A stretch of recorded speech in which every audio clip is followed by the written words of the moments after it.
Prva beseda, ki mi pade na misel, ko pomislim na internat. Sprejetost. Je veselje. Najbolj sem pogrešala druženje in pomoč prijateljev ter vzgojitelji. Skupna učenja, sprehode.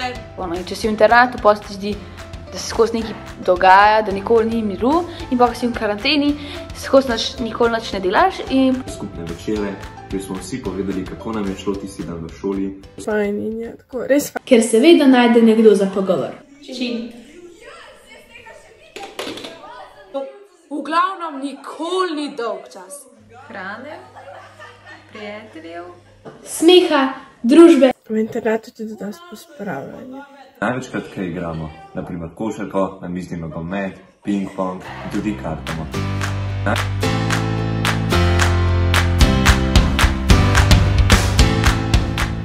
Dan gre takole mimo pač. V kateri dobiš toliko, kot daš.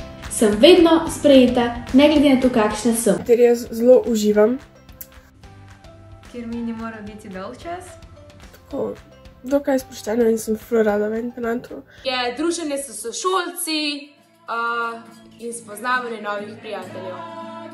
Kadar kdo praznuje rojstni dan. Večernih srečanj ter druženja, pri katerih smo peli, molili, ter tudi kaj praznovali in se pozabavali. Ples, pa se vsi sprostimo. Poletje bo dobro, pa tako. Vroča čokolada z Marto. Bil samostojnejšega življenja. Pomagati in igrati po igri. Biti samozavestna pri petju. Živeti v skupnosti, kakšno stvar tudi malo pogledati skozi prste, ter si vse stvari deliti.